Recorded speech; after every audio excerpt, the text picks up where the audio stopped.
কি ব্যাপার বেবি, তুমি না আমাকে আইফোন কিনে দাও, এখনো যে কিনে দিলা না? ভাই এই পার্কে আমাদের নেক্সট ভিডিও শুট হবে। আর কি বলিস, এত দামি একটা পার্কে বেশি টাকা রাখবে না? আরে এটা আমি কাকে দেখছি? ও এদিকে কেন আসতেছে? ও তো আমাকে দেখে ফেলবে। আরে না ভাই, এই জায়গার লোক আমার পরিচিত, কম টাকা হয়ে যাবে। দেখ ভাই, পরে কিন্তু আমাকে লসে ফেলাই দিস না, কারণ এমনিতে আমার প্রচুর টাকা এখন লসে যাচ্ছে। ইনকাম তো করেন ভরপুর, ভালো ভালো জায়গায় যদি ভিডিও না করি তাহলে ভিডিও ভাইরাল হবে না। মুখটা ঢেকে ফেলি ও দেখার আগে। কিন্তু বাদশা, এই পার্কের মালিক মনে হয় না কম টাকা রাখবে। আরে ভাই চিন্তা করেন না, যদি বেশি টাকা লাগে আমি দেবো, চলেন। চল দেখি তো পার্কটা ঠিক মতো। আরে এটা কি? কি ব্যাপার, তুমি মুখ ঢেকতেছো কেন? এখানে কি ধুলাবালু আছে? আরে না না, এখানে কোথাও ধুলাবালি নেই, হঠাৎ করে কোথা থেকে জানি বৃষ্টি একটা স্মেল আসতেছে, এই জন্য আমার মুখটা আমি ঢেকে ফেলছি। ও আচ্ছা, কে ফোন দিল নাকি আমারে? নয়ন যদি এই মুরব্বির সাথে আমাকে দেখে ফেলে তাহলে তো আমার সর্বনাশ হয়ে যাবে। আরে এটা আমি কি দেখতেছি, এই মুরব্বির লোকটার সাথে ও এখানে বসে আছে কেন? বাবু শোনো, তুমি একটু বসো, আমি একটু ওয়াশরুম থেকে আসতেছি।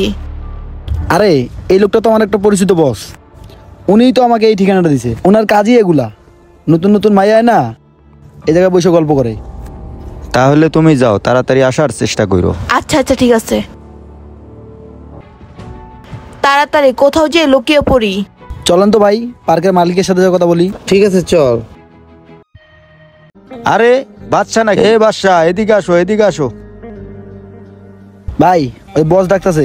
বস আইতেছি আইতেছি, দাঁড়ান ভাই, চলেন দেখা করে আসি। চলো। আসসালামু আলাইকুম বস। ওয়ালাইকুম আসসালাম। তুমি এই জায়গায় কি করো? শিট, নয়ন আবার এই লোকটার সাথে কেন কথা বলতে আসলো বুঝলাম না তো। বস আমি তো আমার ভাইকে নিয়ে এই পার্কটা দেখাইতেছি, আপনি এখানে কি করেন? আরে আমার কাজে তো এই জায়গায় আসা, প্রতিদিন আড্ডা মারা, কিন্তু তুমি তোমার ভাইকে নিয়ে এখানে কেন ঘুরতে আইলা? বস আপনাকে বলেছিলাম না আমার ভাইয়ের ভিডিও করা খুব শখ, কন্টেন্ট ভিডিও বানায় তো এই জন্য লোকেশনটা দেখতে আসছে। আরে নয়ন এখানে কেন আসলো? নয়না তো এখানে আসার কোনো কথা নেই, আবার নয়ন এসে এই লোকটার সাথে গল্প করতেছে। মুরব্বি বলছে আজকে আমাকে একটা আইফোন গিফট করবে, এখন যদি নয়ন সবকিছু মুরব্বিকে বলে দেয় তাহলে আমাকে আইফোন হারাতে হবে এবং কি নয়নকেও হারাতে হবে। আসসালামু আলাইকুম স্যার। ওয়ালাইকুম আসসালাম। তাহলে তুমি কালকে আসো আমার অফিসে, দেখি তুমি কি কি কন্টেন্ট বানাইতে পারো। আচ্ছা বস, কালকে ভাইয়াকে নিয়ে আসবো নি, ভাইয়া কিন্তু ভালো ভালো কন্টেন্ট বানাতে পারে। দূর, ও যে এতক্ষণ এখানে দাঁড়ায় থেকে কি যে কথা বলতেছে একমাত্র আল্লাহই জানে। ও বের হচ্ছে না কিসের জন্য? ও আচ্ছা, ভালো কথা। বর্তমান ভালো কন্টেন্ট বানাইলে এগুলোই তো মানুষ বর্তমান দেখে। তাহলে তুমি কালকে ওকে নিয়ে এসো বাদশা, আমি ওর সাথে ঠান্ডা মাথায় অফিসে বসে কথা বলবো। আর এখানে কোনো টেনশন করার প্রশ্নই আসে না, আমি তো আছি। আর আমার যার কাজ ভালো লাগে তাকে নিয়েই আমি কাজ করি, এখানে টেনশনের কিছু নেই। শিট, আজকে মনে হয় আমি ধরাই পড়ে যাব। আজকে যদি সবকিছু জেনে ফেলে আমাকে সবকিছু হারাতে হবে, এতদিনের আমার কষ্ট সব বিফলে চলে যাবে। এখন আমি কি করতে পারি কিছুই বুঝতে পারতেছি না। ঠিক আছে তাহলে বস আমরা যাই। তাহলে যাও। দাঁড়া ভাই, আচ্ছা স্যার কিছু মনে করে না, যে আপনার পাশে যে একটা মেয়ে বসেছিল ওটা আপনার কি হয়? আচ্ছা তাহলে তোমার নাম জানি কি? স্যার আমার নাম তো নয়ন। আরে নয়ন, ওই মেয়েটা তো আমার গার্লফ্রেন্ড লাগে, কেন কোনো সমস্যা? কি বললো, ওনার গার্লফ্রেন্ড? আর যাই হোক নয়ন, তুমি কিন্তু এগুলা মনে কিছু নিও না, হ্যাঁ? আর বাদশা, এগুলা কিন্তু তুমি তোমার ম্যাডামকে বললে দিও না, হ্যাঁ? এগুলা জাস্ট টাইম পাস, বুঝতে পারছো? আর শোনো বাদশা, তুমি তো জানো আমার তো একটা মান সম্মান আছে, আর যেহেতু আমি একটা পপুলার ডাইরেক্টর। আর না না বস, কাউকে বলবো না। সত্যি কথা বলতে কি জানেন বস, মেয়েটা অনেক হট, অনেক সুন্দর, আপনার পছন্দ আছে কিন্তু। বাসা চুপ থাক, ওই মেয়েটা আমার ওয়াইফ লাগে। কি ভাই এসব কি বলতেছেন আপনি? হ্যাঁ সত্যি বলতেছি আমি। এই নয়ন, তুমি কি পাগল হয়ে গেছো? ওই মেয়ে তো এখনো বিয়েই করে নাই, আনমেরিড একটা মেয়ে। আমার মনে হয় এতক্ষণ নয়ন সবকিছু বলে দিছে আমার ব্যাপারে। দেখো নয়ন, এগুলো উল্টাপাল্টা কথা তুমি কইও না, মাথা ঠিক আছে তোমার? আমার মাথা মুথা ঠিক আছে, আপনি বিশ্বাস হচ্ছে না তো দাঁড়ান, এই দেখেন আমাদের দুজনের ছবি। কি তাই তো? হ্যাঁ ওই মেয়েটা আমারই ওয়াইফ, ওর বিয়ে হয়েছে, বুঝতে পারছেন আপনি? সরি নয়ন, আমি তো জানি না। আর ও তো আমাকে বলছে ও একজন আনমেরিড মেয়ে, ও যে বিয়ে শাদী করছে এ কথা তো আমাকে কখনো বলেই নাই। নয়ন ভাই, আমি জানতাম না যে ওটা আপনার বউ লাগে, যদি জানতাম তাহলে উল্টাপাল্টা কথা কখনো বলতাম না। সরি ভাই, আমার মাফ করে দিয়েন। আর তুমি কোনো টেনশন নিও না, দেখি আমি ওকে কোনো শিক্ষা দিতে পারতেছি কিনা। না স্যার, আপনাকে আর কিছু করতে হবে না। আপনি আমার কথা মনোযোগ দিয়ে শুনেন। আমি জাস্ট ওকে দেখতে চাই ও কতটা নিচে নামছে, ঠিক আছে, এই টাকার জন্য। আর ও যখন আসবে না, ওকে আমার ব্যাপারে বলবেন। আপনাকে ও কি বলে আমার ব্যাপারে, এটা আপনি মনোযোগ দিয়ে শুনবেন, ঠিক আছে? তারপর অবশ্যই আপনি আমাকে জানাবেন, ঠিক আছে? আচ্ছা ঠিক আছে, তাহলে তোমরা এই জায়গা থেকে যাও, ও তো আসবে। ভাই বস ঠিকই বলছে, চলো আমরা চলে যাই, তা নাহলে ভাবি আসবে না। ঠিক আছে। আল্লাহ আজকে আমাকে বাঁচাইলো। যাক, লাস্ট পুঞ্জ থেকে চলে তো গেল।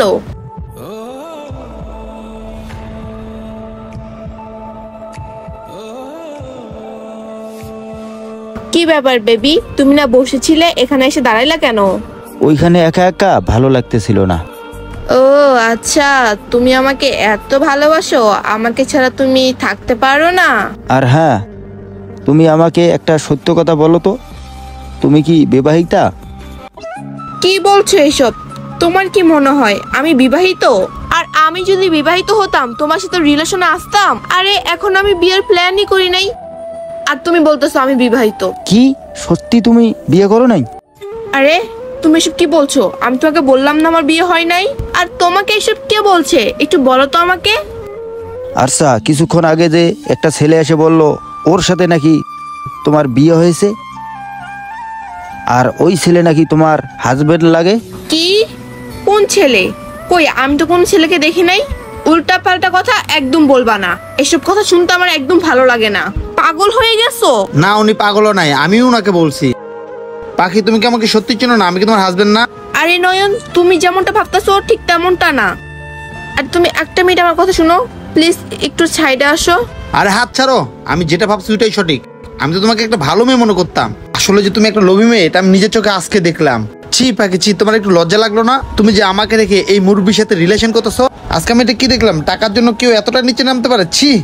শোনো, এতদিন আমি তোমাকে সন্দেহ করতাম, কিন্তু আজকে বুঝতে পারলাম যে এই টাকা পয়সা তুমি কোথায় পাও, এত সুন্দর সুন্দর ড্রেস আপ তুমি কোথা থেকে কিনতে পারো। ভাই দেবে আমার যে ইনকাম, তুমি তো আমার টাকা দিয়ে এসব ড্রেস আপ কিনতেই পারবে না কখনো। ওনাদের সাথে প্রেম করে ওনাদের টাকা পয়সা ভেঙে এসব ড্রেস আপ পরো, আর বাসাতে তুমি বোরকা পরে বেরো। বাসায় কতটা ভদ্র সাজো তুমি, এই তোমার ভদ্রতা একটা পরপুরুষের সাথে এসে পার্কে এসে রোমান্স করা। যাক, তোমার এতই যদি মডেলিং করা শখ, তুমি আমাকে বলতে, আমি চাকরি ফাঁকাফাঁকি নাইট ডিউটি করতাম, তোমার জন্য কষ্ট করে তোমার মডেলিং এর টাকা জোগাড় করতাম, আমি যেন আমি হাজবেন্ড হয়ে তোমার স্বপ্নগুলো পূরণ করতাম। তুমি তো আমাকে একবারও বলো না পাখি। আর পাখি, আমি না কখনো ভাবি নাই তুমি আমাকে এভাবে ধোকা দিবা, আর তুমি আমার এই ভালোবাসাটা নিয়ে এভাবে খেলবা।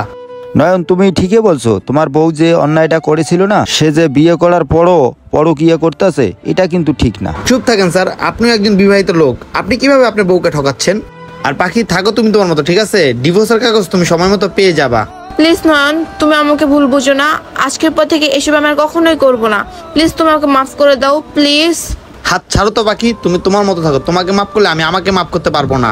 ভালো থেকো, আর তোমার ফ্যামিলিকে বলো সব দোষ তোমার। চল ভাই। বন্ধুরা, আমাদের এই সমাজে অনেক নারীরা আছে যার স্বামীকে ঠকিয়ে পরকীয়া করে। তাদেরকে বলতেছি, বোন, পরকীয়া সম্পর্ক আসলে একটা হারাম সম্পর্ক। যদি এই ভিডিওটা কেউ দেখে থাকেন, অবশ্যই পরকীয়া সম্পর্কে জড়াবেন না। আমাদের এই ভিডিওটা আপনাদের কাছে একটু ভালো লেগে থাকলে অবশ্যই টাইম লাইনে পাঠিয়ে দেবেন। ধন্যবাদ সবাইকে ভিডিও দেখার জন্য। নতুন কেউ থাকলে অবশ্যই আমাদের ফলো করবেন, লাইক শেয়ার কমেন্টস করতে ভুলবেন না।